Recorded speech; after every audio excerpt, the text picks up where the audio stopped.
எல்லோருக்கும் வணக்கம். Iran Israel வார். பாகிஸ்தானில் 325 ரூபாய்க்கு மேலே வைக்க தான் பெட்ரோலும் டீசலும். நேற்றுக்கு நியூஸு 325 ரூபாய்க்கு இப்போ 1 லிட்டர் டீசலும் 1 லிட்டர் பெட்ரோலும் விற்றா நாட்டில் எப்படி வண்டி ஓடும் அப்படிங்கிறது ஒரு கேள்வி. நம்ம இந்தியாவிலேயே பார்த்தீங்கன்னாக்கா கேஸ் தட்டுப்பாடு வந்து நிறைய குழப்பம் வந்துடுது. அதெல்லாம் இன்றைக்கி ஹெட்லைன். நேற்றுக்கு ஹெட்லைனாக தான் இன்றைக்கி ஹெட்லைன்ஸ்லேயும் அதான்.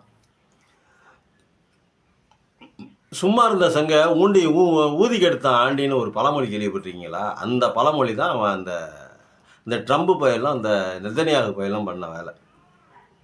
சும்மா இருந்தவங்கள போய் ஏன்டா நோண்டுறீங்க அப்படிங்கிறது பிரச்சனை. இவனுக்கு என்ன பிரச்சனை? இஸ்ரேலுக்காரனுக்கு பாலஸ்தீனத்துக்கும் அவனுக்கும் பிரச்சனை. பாலஸ்தீனத்தில் காசாவை அடித்து நொறுக்கிட்டான். கிட்டத்தட்ட 70,000 பேர்த்துக்கு மேலே கொண்டிருக்கான். அவர் ஒரு போர் குற்றவாளி. அதாவது குழந்தைங்க சின்னஞ்சிறு பிஞ்சு குழந்தைங்கள்லாம் சாப்பாட்டுக்கு பாலுக்கு ரொட்டிக்கு கையேந்திட்டு நிற்கிற அந்த வரிசையில் நிற்கிற அந்த கூட்டத்தில் குண்டு போட்ட ஒரு மானங்கட்ட ஒரு ஈத்தர பையன்தான் நம்ம நெதன்யாகு.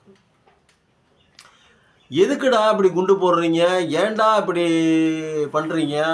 ஒன்றுக்கும் பதில் இல்லை. இவன் நாட்டில் ஈரானுக்காரன் அடிக்கும்போது இப்போ கதறான்.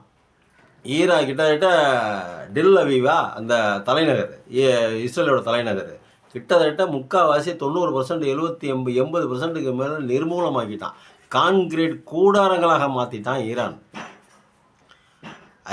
அயதுல்லா அலி காமேனி அவர் நாட்டை பாதுகாக்கிறாரு. அவருக்கு என்ன தேவையோ அது செஞ்சுக்கிறாரு. அவருக்கு என்ன வேணுமோ அதை பண்ணிக்கிறாரு.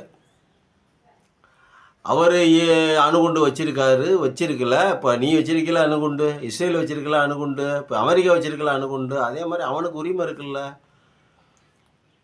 பிரிட்டன் வச்சிருக்கிறான், ரஷ்யா வச்சிருக்கிறான், சைனா வச்சிருக்கிறான், இந்தியா வச்சிருக்குது.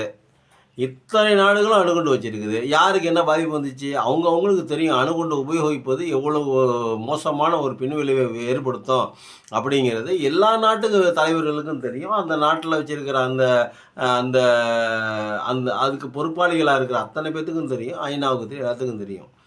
ஆனால் ஈரானை மட்டும் ஏன் தடை செய்கிற அப்படின்னா எனக்கு பாதிப்பு. உனக்கு பாதிப்பெல்லாம் இல்லை. நீ போய் யாரையும் தொடாமல் இருக்கிற வரைக்கும் உனக்கு பாதிப்பு. உனக்கு எந்த பாதிப்பும் இல்லை. நீ போய் சும்மா இருந்தவனை போய் நோண்டுனா அதுக்கு வேற பாதிப்பு வரதானே செய்யும். அப்புறம் அதுக்கு யார் பொறுப்பே இருக்கிறது? இதுக்கு என்ன வழி பண்ணுறது? ஐநா சொன்னால் கேட்க மாட்டீங்க. ஐநா பிரச்சனையெல்லாம் ஐநா கண்டனம் தெரிவிக்குது. போர் செய்யக்கூடாது, ஈரான் மேலே போர் தொடுக்கக்கூடாதுன்னு ஆரம்பத்திலே கண்டனம் பண்ணிடுச்சு. ஆனாலும் விடாப்படியாக அவங்க அடிக்கிறாங்க. இவங்க சும்மா இருக்க மாட்டாமல், எந்த விதமான திட்டமும் இல்லாமல், எந்த விதமான பிளானும் இல்லாமல் இப்போ தான் காசாவில் கொண்டு போய் கொட்டினாங்க இருக்கிற ஆயுதங்களை பூரா. மேற்கொண்டு ஈரான் அடிக்கிறதுக்கு என்ன ஆயுதங்களை வச்சுருக்கீங்க? எப்படி நீங்கள் ஈரானை கட்டுப்படுத்துவீங்க? எந்த விதமான முன் யோசனையும் இல்லாமல் முட்டாள்தனமாக ஒரு போரை துவக்கிவிட்டு இப்போ அவன் அடிக்கிறாயா, உங்கள் வீட்டு அடியா எங்கள் வீட்டு அடியான்னு ஒரு காணொலியை போட்டு அந்த காணொலியை யாருமே பார்க்கல. 5 பேர் கூட பார்க்கல. இப்போ அடிக்கிறானே, அடித்து நிமித்துறானே, என்ன பண்ணிடுவீங்க நீங்கள் எல்லா தடுப்புகளையும் மீறி அடிக்கிறான். அவனுடைய ஆட்டத்தை நிறுத்த முடியல. இதுக்கு பின்னாடி சைனா இருக்குது, ரஷ்யா இருக்குது, யாரோ இருக்கிறாங்க. அடிக்கிறது அவன் தானே.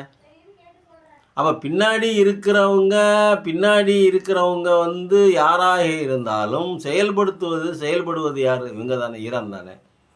அப்போ அவங்கள பற்றி என்ன தெரியும்? அதாவது வழிகாட்டுறாங்க, அப்படி தான், அவ்வளவுதான். இப்போ இது இந்த இடத்துல நிற்கிது, இது இந்த இடத்துல செய்யுது, இந்த இடத்துல நடக்குது, இந்த அமெரிக்க படைகள் இங்கிட்டு நகருது, இஸ்ரேலிய படைகள் இங்கிட்டு நகருது, இங்கேருந்து அவன் குண்டு போகிறான், எல்லாத்தையும் சொல்லி கொடுக்குறான். ஆனால் அடிக்கிறது பூரா அவன் தான், ஈரான் தான்.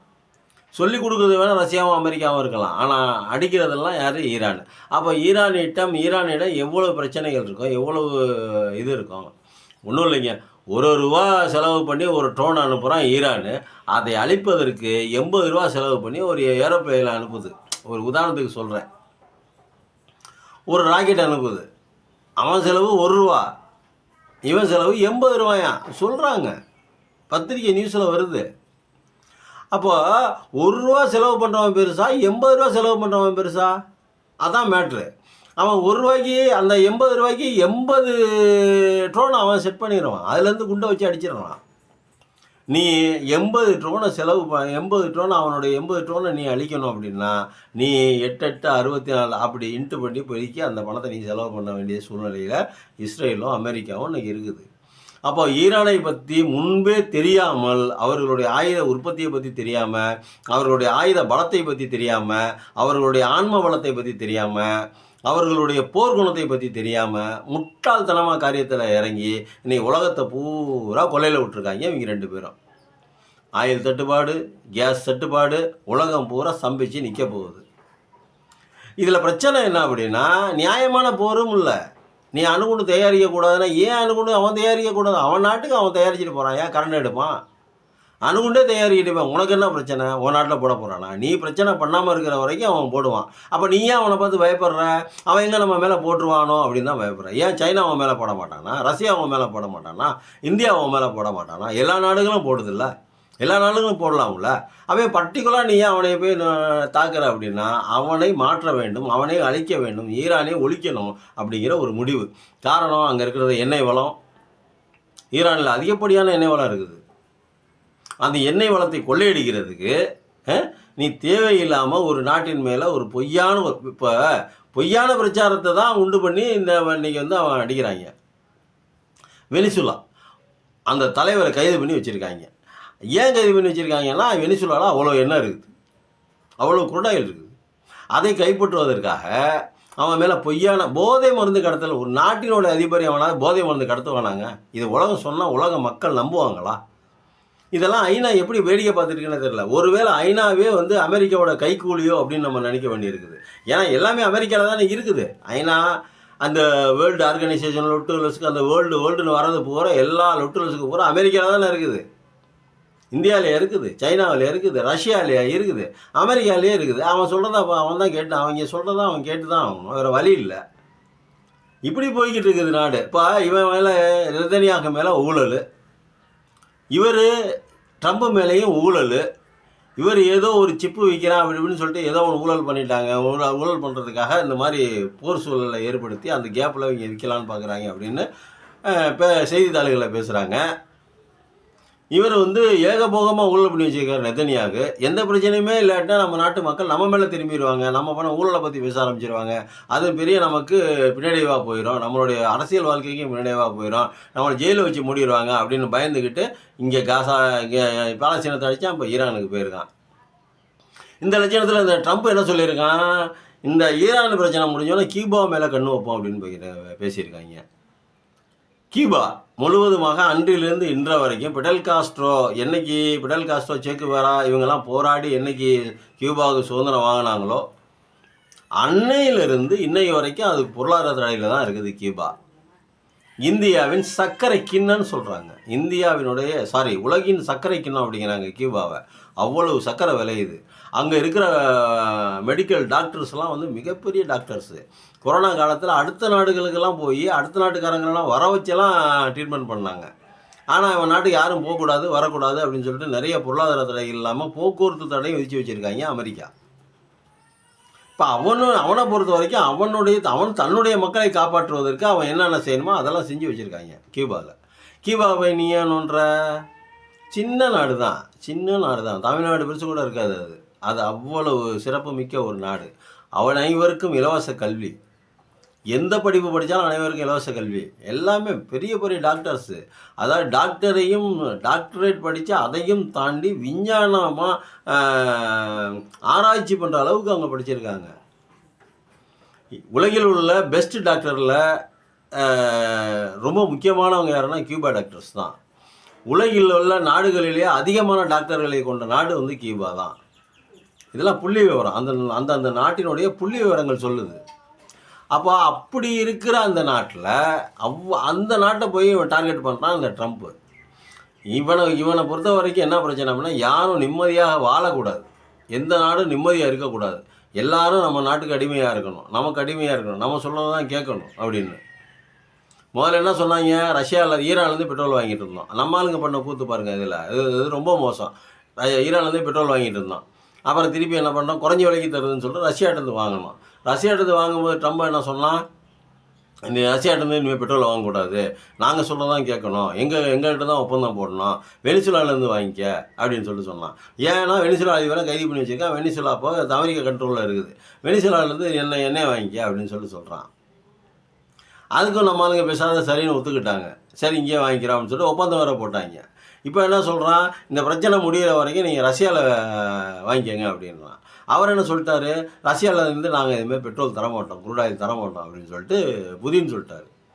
இப்போ இந்தியாவுக்கு புதுவிதமான ஒரு நெருக்கடி. இப்போ ஈரான்லேயே வாங்க முடியாத ஒரு சூழ்நிலை, வெனிசுலாவிலேருந்தும் வாங்க முடியாத ஒரு சூழ்நிலை, ரஷ்ய அதிபரும் தரமாட்டேன்னு சொல்லிட்டாரு, அது ஒரு சூழல். இப்போ இந்தியாவுக்கு 150 கோடி மக்களை கொண்ட ஒரு மாபெரும் ஜனநாயக நாட்டிற்கு எவ்வளோ பெரிய நெருக்கடியில் வந்து சேரப்போகுதுன்னு தெரியல. இவங்க எத்தனை நாளைக்கு நான் போர் புரிய போகிறாங்கன்னு தெரியல.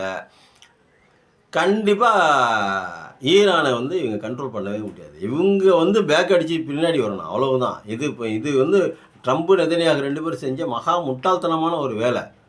இவங்களுடைய சுயநலத்துக்காக இவங்க சண்டையை ஆரம்பித்து விட்டுட்டு இன்றைக்கி நாட்டு மக்கள் அனைவரையும் கொள்ளையில் விடுறாங்க அப்படின்னு தான் நம்ம பார்க்க வேண்டியிருக்குது.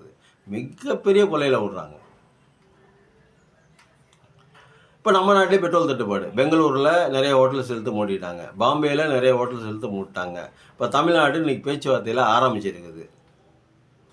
என்ன பண்ணலாம்? எரிபொருள் குறையுது, எரிபொருள் பிரச்சனை வருது, என்ன பண்ணலாம் அப்படின்னு தமிழ்நாடு இன்றைக்கி பேச்சுவார்த்தையில் ஈடுபட போகுது. என்ன பண்ணணும் அப்படின்னு சொல்லிட்டு உயர்மட்ட குழு ஆலோசனை நடத்த போகுது. இப்போ இவர் வந்து என்ன பண்ணார், 2 நாளைக்கு முன்னாடி தான் சண்டை ஈரான் மேலே அட்டாக் பண்ண 2 நாளைக்கு முன்னாடி பிரதமர் மோடி வந்து நெதன்யாகுவை போய் சந்தித்து பார்த்து கட்டி பிடிச்சி கை குலுக்கி எல்லாம் பண்ணிட்டு வந்தார். அது எதுக்காக போனார், என்ன கை குலுக்குனார், நீங்கள் அடிச்சுக்கங்க, சண்டை போட்டுக்குங்க, ஏதோ ஒன்று, நான் எதுக்கும் வரமாட்டோம் அப்படின்னு சொல்கிறதுக்கு போனாரா, இல்லை நீங்கள் எப்படி அடிச்சுக்கிட்டாலும் எங்களுக்கு வந்து பெட்ரோல் டீசல் மட்டும் கொடுத்துருங்க அப்படின்னு சொல்லிட்டு வந்தாரா, என்னன்னே தெரியல. இதில் இந்திய கப்பல்கள்லாம் நடுக்கடலில் நிற்கிது, ரோட்டில் நிற்கிது, நடுக்கடலில் நிற்கிது அப்படின்னு சொல்லிட்டு பேசிக்கிறாங்க.